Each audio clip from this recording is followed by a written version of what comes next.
안녕하세요. 오늘의 재밌는 생각입니다. 오늘은 출근하는 길에 재밌는 카톡 채널 게시물을 보게 돼서 영상을 찍게 됐습니다. 그 게시물은 바로 이것인데요. 부산 주차요원이 진상 못 지르는 방법이란 내용입니다.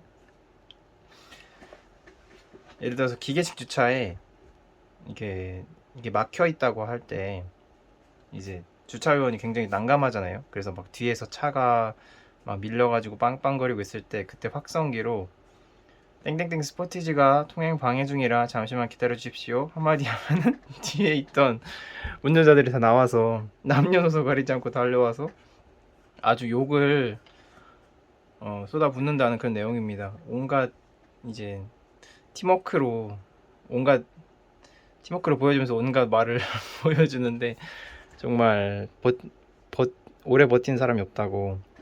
보시면 여기요 저기요 내려보이소 마 손 많이 간다 손 많이 가 이러면서 보소 아재요 뒤에 차 막히는 거 안 비나 먹고 진짜 바빠 뒤지겠구만 돌아비겠네 이러면서 아이씨 마서 버티지 이게 뭔가 부산 사람들의 호방함 이런 뭔가 주변에 부산 친척분이나 지인이 있는 경우에는 그분들이 하는 말도 생각이 나서 아마 이렇게 사람들이 썼던 것 같은데 이런 모습이 재밌어서 아마 사람들이 이렇게 공감을 많이 한 것 같습니다. 그래서 오늘의 주제는 부산 사람들이 삶의 행복도가 높은 이유, 이거에 대해서 생각을 하게 됐어요. 왜냐면 사람이 이제 많은 사람들의 고민이 물론 너무 이렇게 싸워서 고민인 사람도 있지만 하고 싶은 말을 못하고 또 자기 주장하지 못해서 호구를 당하기도 하고 남에게 만만히 보여서 상처받기도 하고 그런 걸로 많이 고민을 하잖아요. 근데 방금 게시물에 보면은 뭔가 이렇게 마음에 있는 거를 그냥 바로바로 잘 쏟아내고 좀 잘 싸우고 자신의 의견을 잘 어필하고 이런 부분이 아마 그래서 그냥 단순하게 생각해서 아 이렇게 금방금방 뭔가 화나는 일이 있거나 불만이 있을 때 얘기를 하고 살면은 한국인 특유의 화병도 없고 화병이라고 하죠. 그 영어 명칭도 아마 화병으로 쓰는 걸로 알고 있는데 그런 게 없이 행복하게 잘 살지 않을까 하는 마음에 한번 지극히 주관적인 부산 사람들의 삶의 만족도가 다른 도시에 사는 사람들에 비해서 유의미하게 높을 이유에 대해서 생각을 세 가지를 해봤습니다. 삶의 만족도가 높은 이유 세 가지 지금 한번 해보겠습니다. 첫 번째는 그들의 호방한 성격입니다. 제가 좋아하는 유튜브 분께서 이 호방하다는 말을 되게 사실 요즘 안 쓰는 말이잖아요. 그런데 이거를 좀 유쾌하게 많이 사용을 하시더라고요. 그래서 이 호방한 성격에 대해서 또 생각을 해보면 각 사회는 그 사회가 바람직하게 여기는 이상적인 인간상이 있습니다. 이것은 굉장히 다르거든요. 예를 들어서 좀 서울 같은 경우에는 조금 그런 경향이 강하죠. 다른 사람을 배려해라. 뭔가 이런 것도 사실 그 지리적 요건에서 형성이 많이 되거든요. 보면은 서울 사람들이 배려를 중시하는 이유를 뭔지 가만히 생각하면 서울 사람들은 이제 다양합니다. 다양한 사람들이 서울로 쏟아져 오고 또 국제화의 물결에서 가장 아무래도 조금 외국인이 많이 방문할 테니까 그런 그 변화와 다양성의 최전선에 있는 것이 서울이다 보니까 그런 사람들이 그건 이제 역사적으로도 그랬겠죠. 사람은 뭐 마른 제주도로 사람은 서울로 보내라는 말도 있듯이 사람은 예로부터 서울은 예로부터 많은 사람이 모이는 곳이었을 겁니다. 그래서 다양성이 최정성이 있다 보니까 언제나 배려하고 조금 좀 불편함을 그렇게 또 인구 밀도 높았겠죠. 불편함을 좀 드러내지 않고 그런 인간상이 아마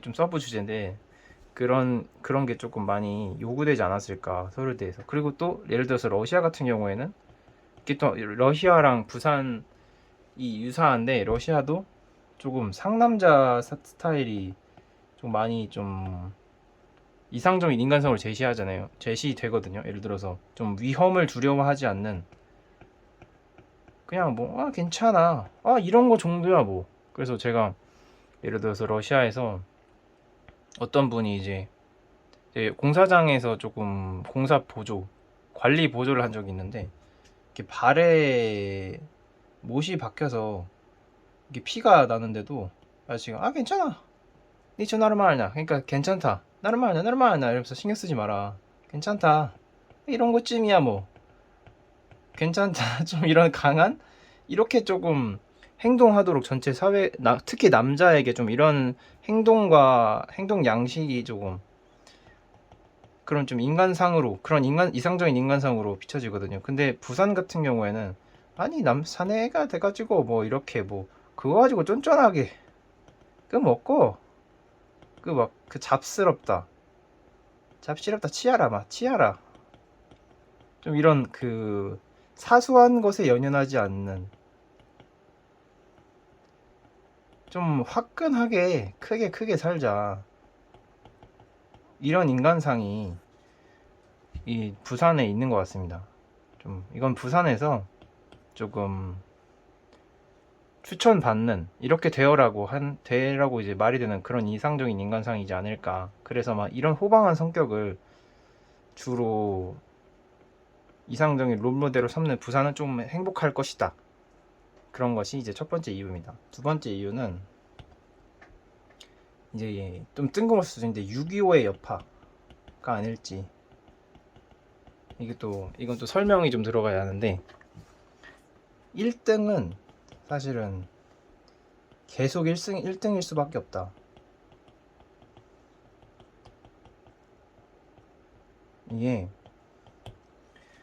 이게 사실 1등은 계속 1등일 수밖에 없다. 이 말이 사실은 굉장히 좀 의미가 있는 말인데 물론 제가 지금 지금 이 영상에서 만들어내는 말이긴 하지만 보세요. 예를 들어서 애플이라든지 물론 반리에도 존재합니다. 하지만 경향성이죠. 경향성. 애플, 김앤장, 뭐 삼성 다 각 분야에서 가장 잘 나가는 많은 사람들이 선호하는 가고 싶어하는 회사잖아요. 아니면은 뭐 미국도 있겠죠. 그리고 로또 설명하고 싶은 게 뭐냐면 자 보세요. 로또에서 1등이 많이 나온다. 그러면 사람들이 많이 가요. 그러면은 당연히 예를 들어서 가게가 두 개인데 하나는 500명이 사고 하나는 5만 명이 산다고 하면 당연히 여기서 1등일 확률이 높겠죠. 그러면은 1등이 나올 확률이 또 올라갑니다. 그러면 또 많이 가고 이 무한 사이클이 시작하게 되는 거예요. 무한 그 긍정적 사이클 선순환이 일어나게 되는 거죠. 이것이 마찬가지로 미국이 1위 국가니까 사람들이 많이 가고 그럼으로써 또 인재가 또 계속 유입이 되고 왜냐면 월급도 많이 주고 저기로 가야 성공할 수 있으니까 그게 어디서든 발동이 됩니다. 삼성에 이제 월급을 많이 주니까 인재가 가고 인재가 갔으니까 월급이 많이 이제 기업의 이윤이 높아지고 이게 계속 되는 거죠. 김앤장도 인재가 모이고 또 인재가 또 최고의 퍼포먼스를 보여주고 애플도 마찬가지입니다. 1등이니까 사고 또 1등이니까 애플을 또 1등으로 만들어 갑니다. 이런 선순환 구조가 어디나 존재하는데요. 그래서 이제 1950년 6월 25일 좀 안타까운 사건으로 북한에서 남한을 이제 공격을 했죠. 남침을 했는데 쭉 내려와서 2달 만에 이제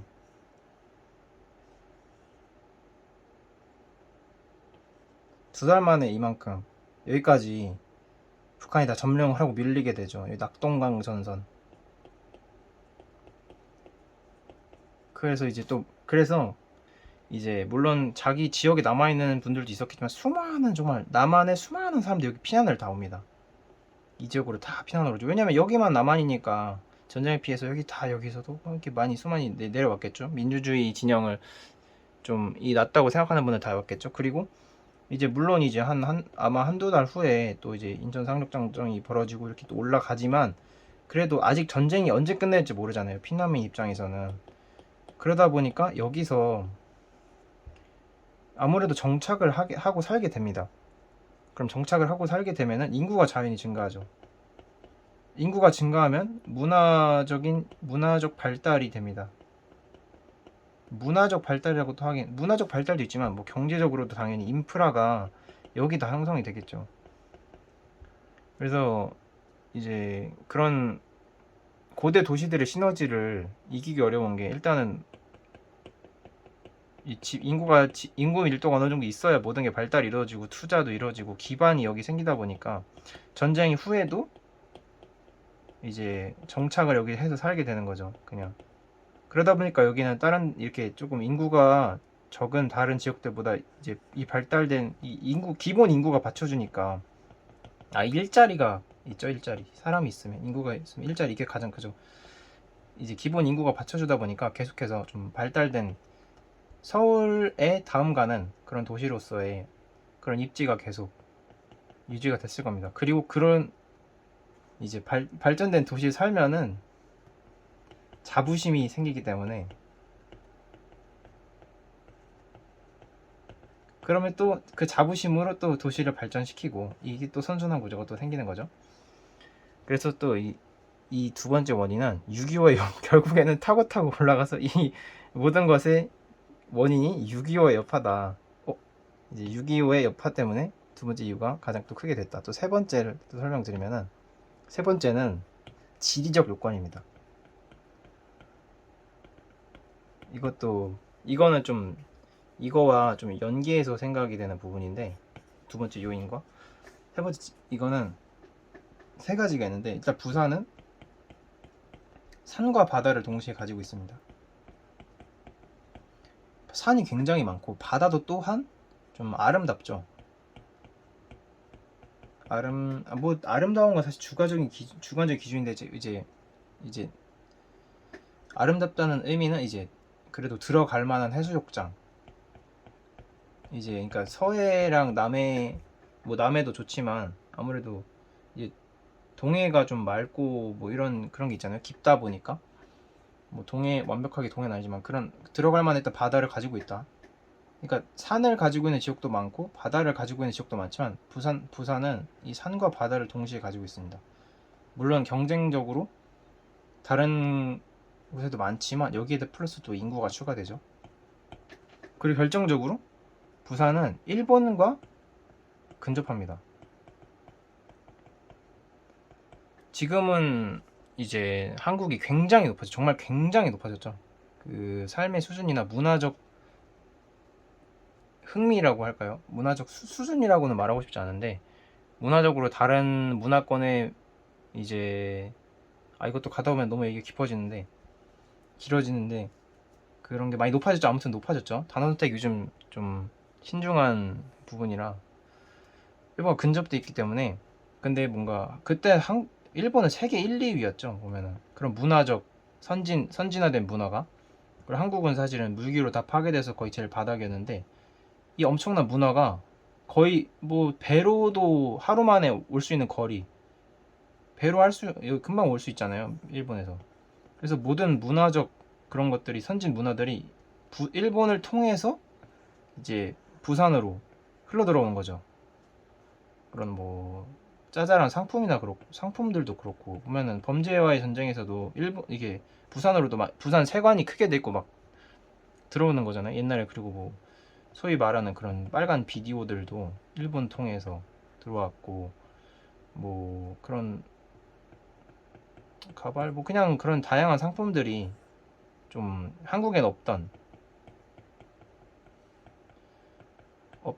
상품들이 일본에서 부산으로 들어오고 부산에서 또 다른 곳으로 퍼져나가다 보니까 아마 부산이 좀 이렇게 무역의 통로랄까요?